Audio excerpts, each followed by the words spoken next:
Burnett's story begins far from the bright lights that would one day define her name. Born in 1933 in San Antonio, she entered a world marked by poverty, instability, and the quiet ache of neglect.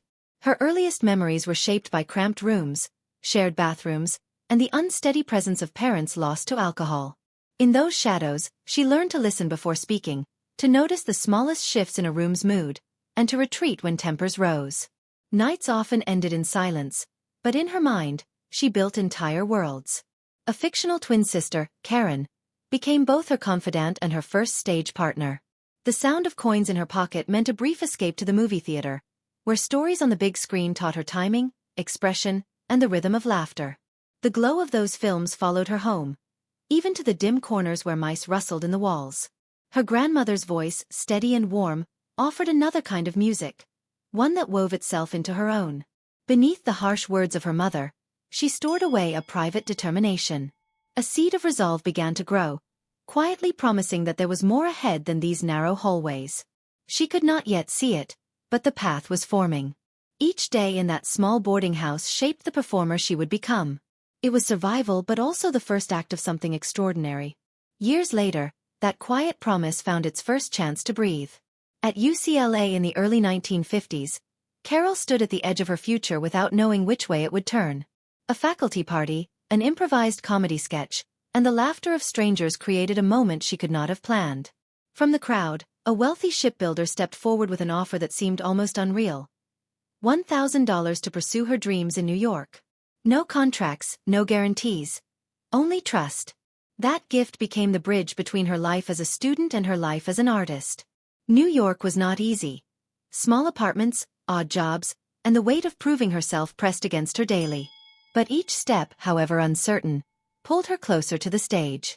In 1959, as Princess Winifred in Once Upon a Mattress, her voice finally reached beyond the walls of rehearsal rooms, earning her a Tony nomination and a place in the spotlight. She repaid the loan quietly without fanfare, carrying the act of kindness in her heart. It was a beginning shaped as much by generosity as by grit. And it marked the point where hardship began to share the stage with hope.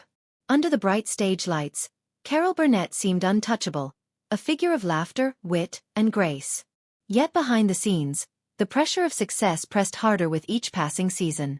The Carol Burnett Show was thriving, drawing millions of viewers and reshaping what a primetime variety show could be. But by its 7th year, a different kind of tension began to grow. Harvey Korman, one of her closest collaborators, shifted in demeanor. His warmth cooled into sharpness. His patience thinned with guests, and the easy camaraderie of the cast began to fracture. Carol, committed to keeping the integrity of the show intact, could no longer ignore the strain. A confrontation followed, sharp words, rising heat, and a sudden physical clash that no one had expected. The moment left her shaken, but not broken. She stood her ground, insisting on respect and professionalism. Korman, realizing the weight of the moment, later returned with an apology and a promise to change. True to his word, the dynamic between them shifted back to trust, and their friendship endured for decades after. This trial revealed not just Carol's comedic brilliance, but her capacity to lead with strength when the work and the people mattered most. Away from the spotlight, her challenges cut far deeper. Her eldest daughter, Carrie, began a battle with addiction at just 13. The years that followed were marked by interventions, rehab visits, and the unrelenting hope that things could turn around. Public eyes watched, but the pain was private, a constant undercurrent in the Burnett household. Carol and Joe Hamilton, her husband at the time, fought side by side to support Carrie, but the strain left cracks in their marriage.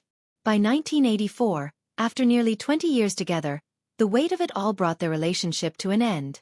Divorce closed a chapter that had been both creative and personal, yet the shared love for their children remained.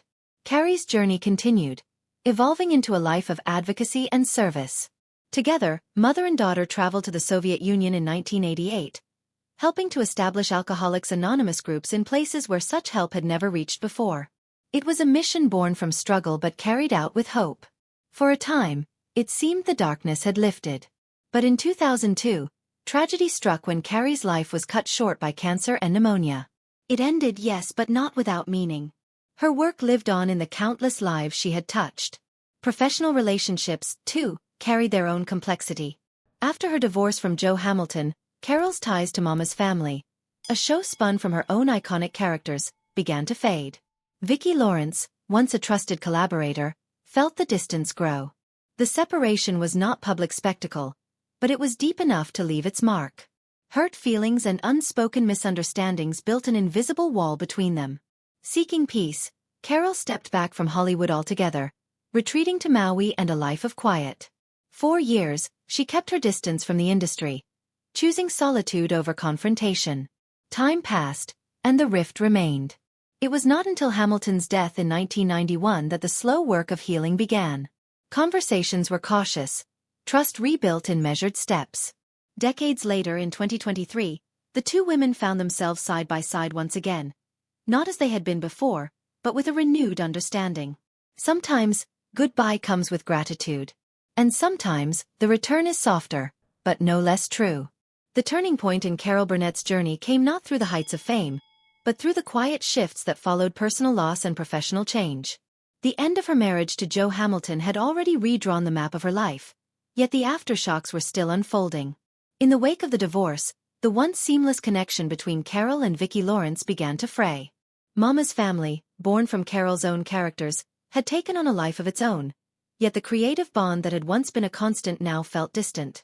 There were no public accusations, no explosive headlines, only the steady pull of separation. In that space, misunderstandings grew heavier, and loyalties felt tested. Choosing not to fight the tide, Carol stepped back entirely, retreating to Maui. The ocean and silence replaced sound stages and applause. Her days no longer measured in scripts or audience laughter. It was not resignation, but a conscious decision to seek stillness. The industry kept moving without her, yet she held her distance, unmoved by the rhythm she had once set. Years passed like this, each season further confirming her decision to remain apart from the noise. For those who knew her, it was a shift as profound as any role she had played, the star stepping not behind a curtain, but into the quiet beyond it. Yet even in solitude, the story was not done. Threads of the past waited, unbroken, ready to be woven again. In 1991, Joe Hamilton's death stirred those dormant threads. The loss was sharp, layered with the memories of a marriage that had been both a creative force and a personal anchor. His absence became a mirror for everything that had been left unsaid, and in its reflection, the wall between Carol and Vicki began to crack. The conversations that followed were cautious, careful not to disturb the fragile ground they were walking on. Trust, once given freely, was rebuilt one exchange at a time. It was not a return to the past, but the forging of something new, tempered by years of distance and the quiet understanding that comes with time. Even so, the path was not linear. Old wounds still cast their shadows, and both women moved with the awareness of how easily silence could return. By 2023, the renewal was complete.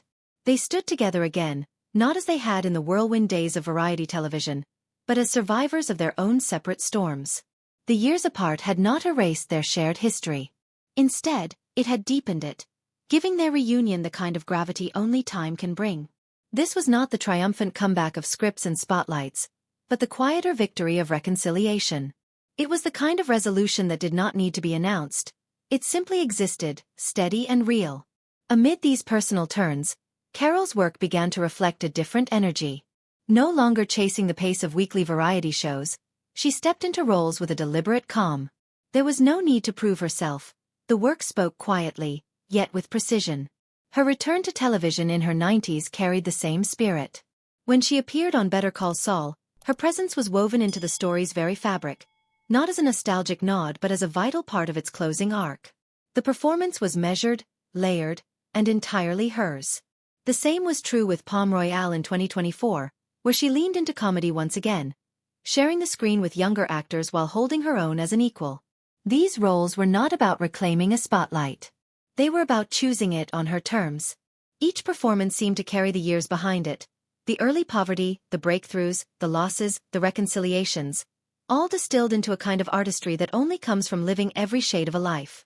There were smiles and tears. The applause still came, but it was no longer the center. The center was simply the joy of doing the work, the same quiet joy that had kept her moving forward when everything else felt uncertain. And in that, Carol Burnett found not just a career's continuation, but its truest form. Carol Burnett's life, when seen in its full measure, Moves like a quiet tide. Moments of still water giving way to waves of both joy and loss. The child who once invented a twin sister to ease her loneliness became a woman who built characters that audiences carried in their hearts. Every stage she stood on carried the echoes of those early years in San Antonio, of narrow hallways and movie house lights. The generosity of a stranger in her youth had set her course, but it was her own resilience that kept her there. Through decades of work, she shaped a kind of comedy that felt human first, clever second. Even when success seemed absolute, her life offstage reminded her that nothing remained untouched by hardship. The fracture with Harvey Korman had tested her resolve, but the years alongside him afterward proved the strength of mending. The long struggle with her daughter's addiction had ended in loss, yet also in the legacy of advocacy Carrie left behind. These were not separate chapters from her career, but part of the same story, the one she carried into every role, whether in a sketch, a drama, or a late career return to the screen. She moved through it all with the understanding that light and shadow were inseparable. And in that truth she kept creating. In the years when she stepped away from the industry, the absence was as deliberate as it was necessary. Maui gave her distance, but also space to remember what mattered most. The noise of television faded into the sound of waves, and the pace of fame slowed to something human again. The rift with Vicki Lawrence had once seemed permanent, yet time proved otherwise. Their eventual reunion did not erase the years apart, but it made them part of the foundation they now shared. It was a testament to the way bonds can survive even when silence tries to take their place. The same could be said for her audience. Decades after the end of the Carol Burnett show, the affection remained, carried quietly from living rooms into the present day. When she returned in her 90s, the applause was not for nostalgia alone. It was for the craft, the timing, and the truth she still brought to every frame. She chose her projects with care, leaving behind only the work she believed in.